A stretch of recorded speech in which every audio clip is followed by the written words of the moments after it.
everyone, I'm Alex and I'm the hands behind Lovecraft Crochet. My plush user for the anxious, depressed, autistic, and neurodivergent. Small enough to travel in a purse, backpack, diaper bag, or even your pocket. You can check out my Facebook page or TikTok to see what patterns are available and stay tuned for the new ones coming out. I also make hats, scarves, blankets, and dice bags for the tabletop gamer or dice goblin in your life. Feel free to order through the page, TikTok DMs, or via email at love.craft.crochet@gmail.com. Now, on to the segment. Due to the graphic and disturbing nature of the crimes discussed, listener discretion is advised. Retrostatic Radio presents Killing 15 Minutes. Hello and welcome to Killing 15 Minutes, where we will give you your serial killer fix in 15 minutes or less, or your podcast is free. I'm Sam Rossi, and shortly I will be handing a poorly written synopsis of a serial killer to my brother, who hasn't read it, on a serial killer he's most likely hasn't heard of. This should be fun. Good luck, bro. Thanks, Shotgun. Barum Jamadar. Thuggee. No. Is it Behram or Barum? You have his first name on there as... He changes, it's two different words. Oh, okay, it is? Okay. Yes. Then I apologize to Indian cults. Barum Jamhadar. No, that's Jamhadar is from Star Trek. Barum Jamadar. Thug Behram, the leader of the Thuggee cult. Active in Oudh in central India. Again, sorry if I mispronounce any names. During the late 18th and early 19th century. Often cited as one of the world's most prolific serial killers. He may have been involved in up to 931 murders by ritualistic strangulation called rumal, a handkerchief-like cloth used by his cult as a garrote. Only 125 of these murders, though, had been confirmed linked to him. I assume the reason that that's only the 125 linked is because while other ligature strangulations probably happened around the time, they couldn't be like, that was totally the rumal. Using that. Yes. Yeah, okay. The English word thug is in fact borrowed from the Hindi word thug. The thugs were covert members of a group, and then, I don't like how you write your N's and M's the same exact letters. English motherfucker, do you write it? No, really, I don't. That's fair.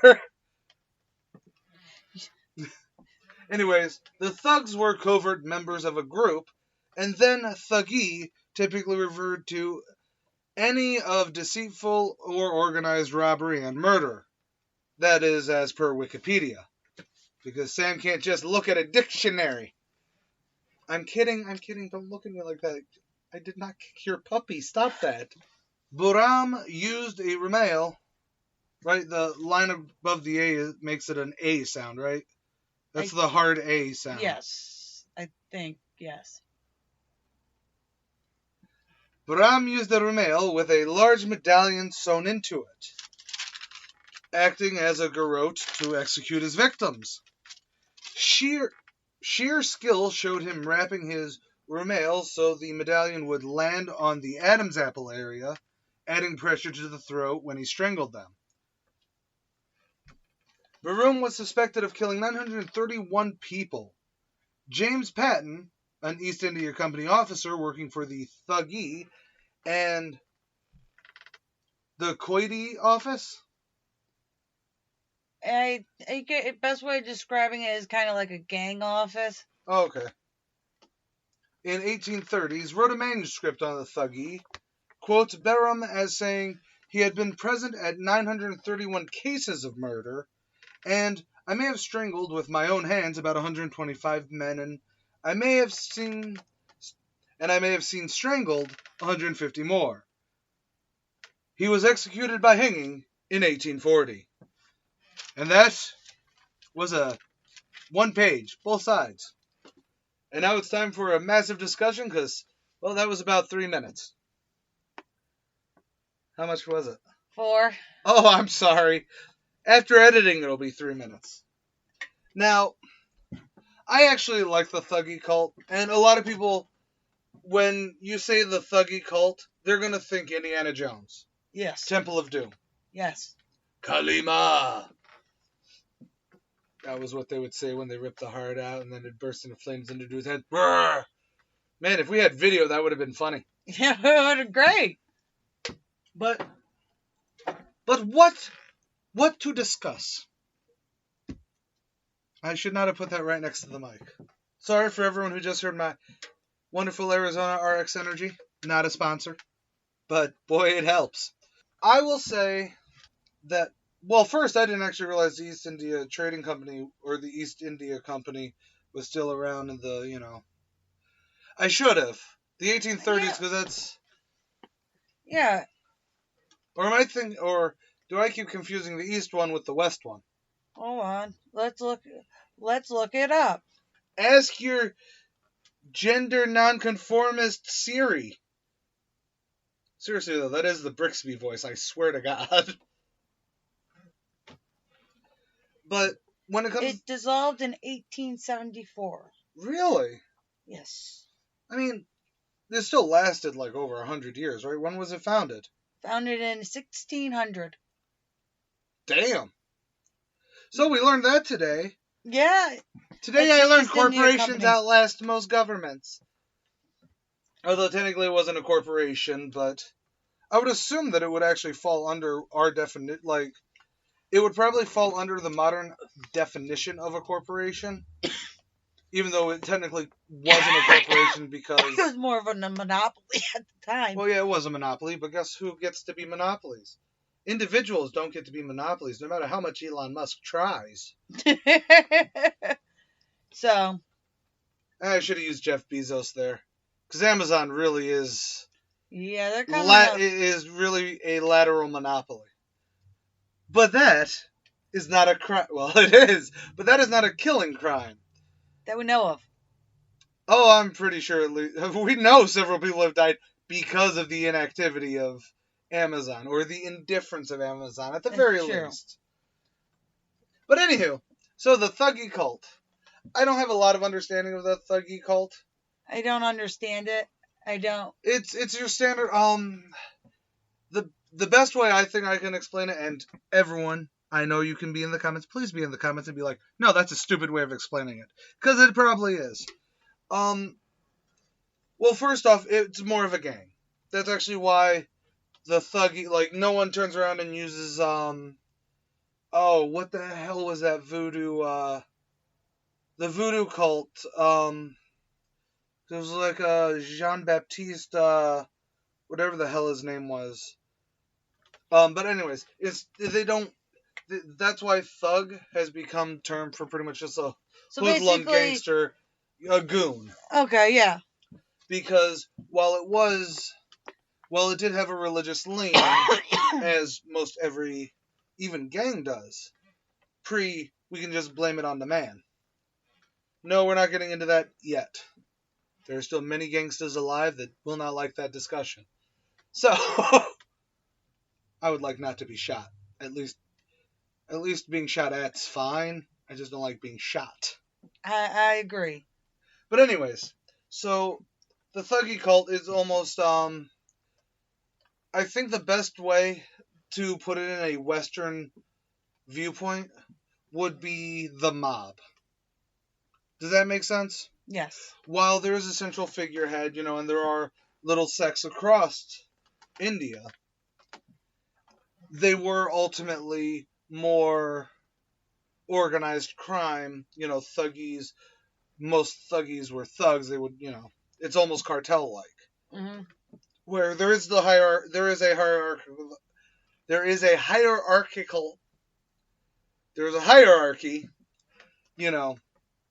but the reason a lot of people call it the Thuggee cult is because they did have a religious lilt to them. Makes sense. And then sometimes it's sort of like, to use a slur, it's almost like gypsy became an all-encompassing term for any Eastern European, you can't be Roma in, 1970s whenever they want to write it. You're just a gypsy. Hitler didn't fucking take all these nomadic traveling Eastern European people and lock them in camps. He just did it to gypsies. I mean, and a lot of other people. I'm not trying to diminish the other people he also locked up. No, you're just highlighting one group that nobody really talks about. And even when you bring up Roma, there's several different types of Roma. There's, there's so much. But because, similar to the Thuggee, it's almost, again, Indiana Jones is a perfect example of the stereotype for the Thuggee. You know what I mean? Mm-hmm. Similar to gypsies have a stereotype. Although, guess what? It's much more, but it's...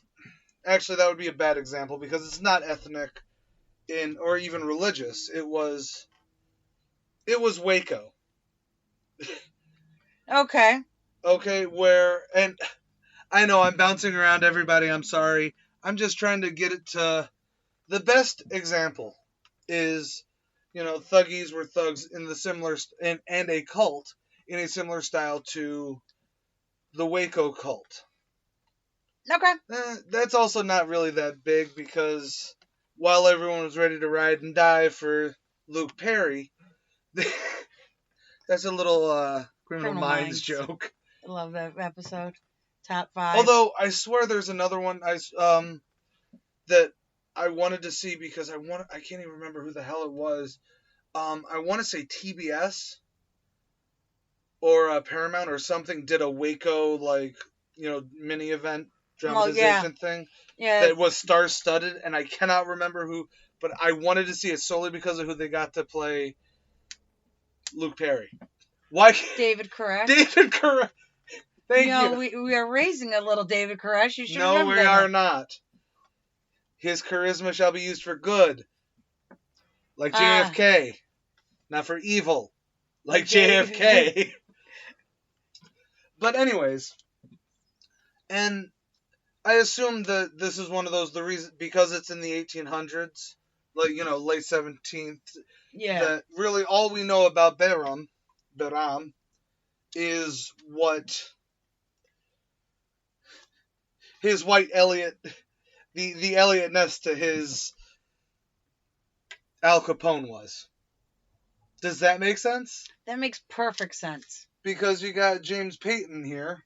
Yeah. Who was, I'm assuming the reason he did, he was an officer working with pretty much the anti-crime task force. Yes. To do this. I like it. So. Picasso. Grocery bag. What the hell are we talking about? But, and this is something that, and I brought it up in the Gilda Rise, or Giles de Raiche, whatever the hell, episode, where the Western world kind of sucked at record keeping. I mean, it still does. Like, if you weren't, even, Japan didn't have, everywhere, I'm trying to figure out the way to phrase this one. The West sucked, period. But when it came to record keeping, if there was, I'm sure that there's a lot of in-depth, potential talks about Barum. Yeah. Because of what Payton did. Or because of, off of what he did. But, there's a reason why, he said he had been present at 931, cases of murder. But even the 125 that, you cited at the very beginning where, well, these are confirmed. They weren't. Because this is all word of mouth. This is, not the Golden State Killer. What's the one that, I think we might have covered him.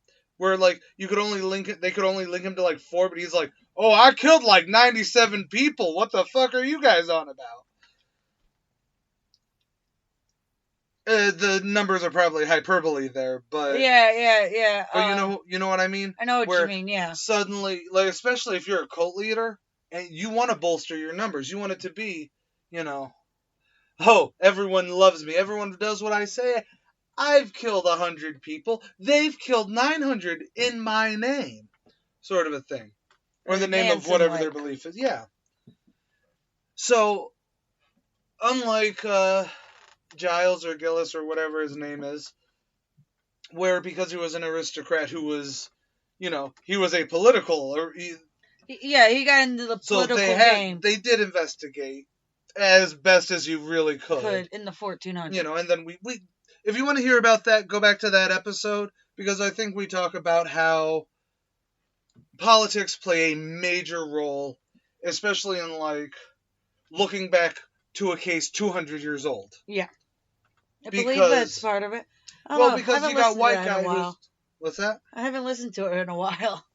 But even now, we'll talk about where, clearly the reason that it's now become a generalized assumption, you say Thuggee, boom, you think, again, it's a more modern interpretation, but the stereotype would be, when you think India, you either think, that and they're talking like this, they're kind of that Gandhi thing, because Ben Kingsley did get Oscar nominated for that. But did he win? I don't know what Sir Ben Kingsley won. What he won for. I know he was nominated for Gandhi at the very least. I can't remember. I believe he has one. Hey Siri, has Ben Kingsley won an Oscar? Here's an answer from Fandango.com. Among the several awards he was honored with, Kingsley won a Best Actor Oscar. For? Hey Siri, what did Ben Kingsley win an Oscar for? Here's what I found from Films I Talk. Ben Kingsley deservedly won the Best Actor Oscar, with his first nomination and first Oscar, for his intelligent, sensitive, and realistic portrayal of Mohandas Gandhi's life and his doctrine of non-violent civil disobedience in Gandhi. So he was like his bread. Non-violent. Anyways. Okay. And apparently the running gag for this batch record is going to be, hey Siri, every episode.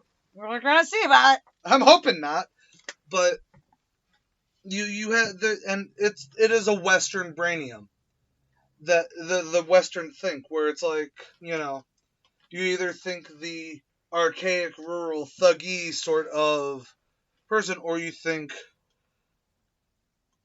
Gandhi's era, just because of the films like Gandhi or The Ghost in the Darkness, where, Right. So, it's very easy, to limit what you want to learn, like at the time, England, or at least the East India Company, they never thought Indians were actually... They thought they were people, but they're not white guys like us, so they don't, They don't count. They don't have that same, Now, if this was a cultist in England, I'm in the 1800s, we have tons of documents. Jack the Ripper was in 1840? Hey Siri! Hey Siri, when was Jack the Ripper's murder spree? Okay, I found this on the web for Hey Siri, when was Jack the Ripper's murder spree? Check it out. 1888. Oh, okay. Is the first one. Fair enough. I like how they searched Hey Siri and murder spray. AI, people. Wave of the future. But anyways, you know what I mean? Where, because this isn't part of the empire. I mean, it is part of the empire still.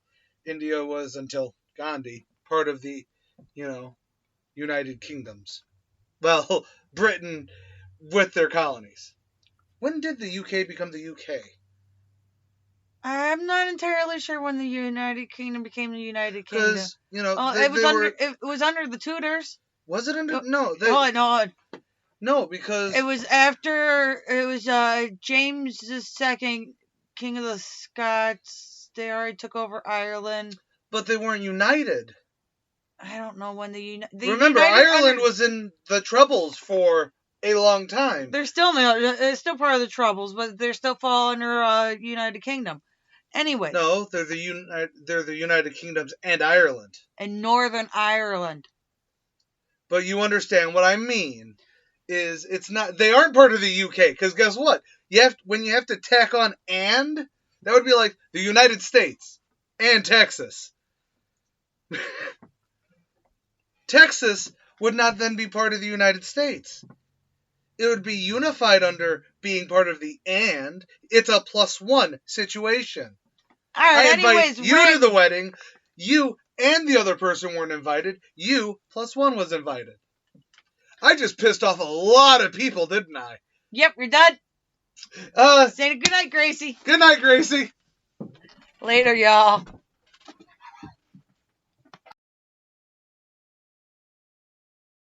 Killing 15 Minutes is hosted by Arthur Carey, with scripts written and researched by Sam Rossi.